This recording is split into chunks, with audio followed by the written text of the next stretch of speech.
داسې کوم کارونه دي یا عملونه دي چې د هغې د وجې نه زمونږ او ستاسو وخت ضایع کیږي، نو هغه کارونه یا هغه عملونه ولیکو.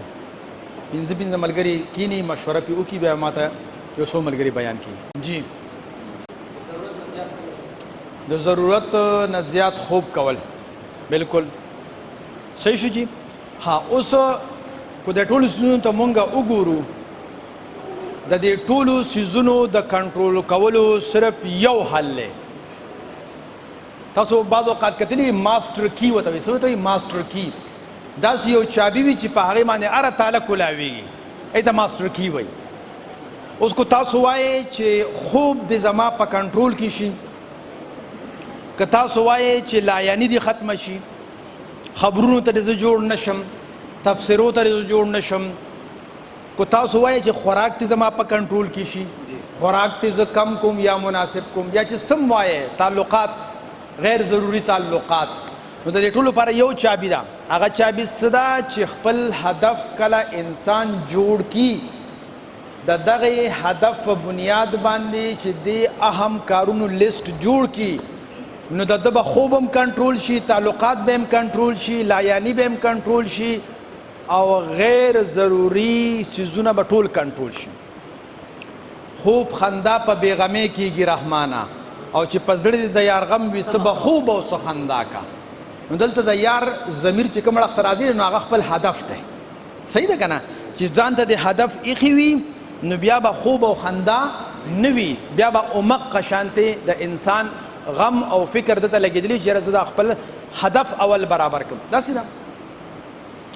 دویم، خوراک. اوس تاسو کو خوراک وګورئ، په سن 2004 کې چې زما کم وزن و، دا اوس 2025 دی، څو کاله تیر شو، 21م کال روان دی، زما همغمره وزن دی، کله کیلو سیوا شي کله کیلو کم شي. نو آیا زه خوراک نه کوم؟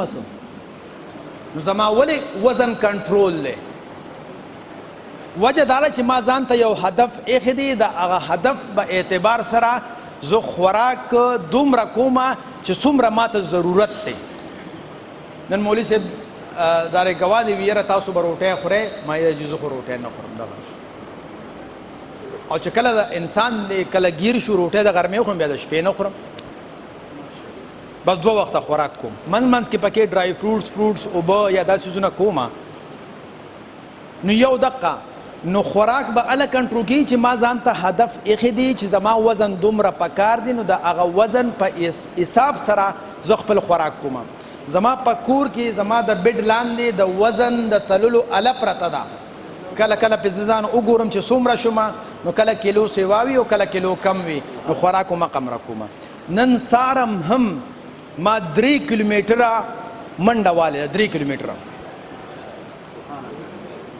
نو معلومه دا خبره چې تاسو ځان ته کله هدف کیدی که نه، نو خوب هم کنټرول شو او خوراک هم کنټرول شو. دغه شانتې غیر ضروري تعلقات چې انسان، تاسو ته ما مثال پیش کړ، چې انسان ځان ته هدف کیدي چې زه به دا هدف حاصلومه، نو ته به تعلقات هله ساتې، هله به زارېږم چې د کاره وزګارېږم. نو لومبې به ستا د هدف کار وي، وروستو کو ټایم بچ نو خلکو له بیا ورکې. نو اوس مونږ وایو چې زمونږ د هدف ته د رسېدو دپاره اهم خلک کم دي چې هغې سره به مونږ تعلقات ساتو. نو په هغې کې لومبې اهم خلکو کې لومبې تاسو په خپله یې چې تاسو خپل ځان سره تعلق وساتئ. هغه څنګه؟ یا ایها الذین آمنوا قوا انفسکم واهلیکم نارا. نو لومبې تاسو ځان سره تعلق، ځان له وخت ورکئ. نو چې یو انسان ځان له وخت نه ورکوي، نورو خلکو له وخت ورکوي، ځان به برباد کړي. دویم، تعلقات څنګه کړو؟ تاسو خپل اهل و عیال له وخت ورکئ. چې زه خپل اهل و عیال له وخت نه ورکوم او نورو ایرو غیرو سره تعلق ساتوم، لومبې نقصان به دا کېږي چې زما کور به بربادېږي. دویم څه دی؟ تعلق به چا سره ساتو؟ خپل اهل و عیال سره. لکه زه تاسو ته یو اسان مثال در کوم. څه موده مخکې د ما اوس الرجي زه راټوخېږم، نو زه بیمار شوم، ټوخل به مې ډېر زیات او ډېر به بیمار وم.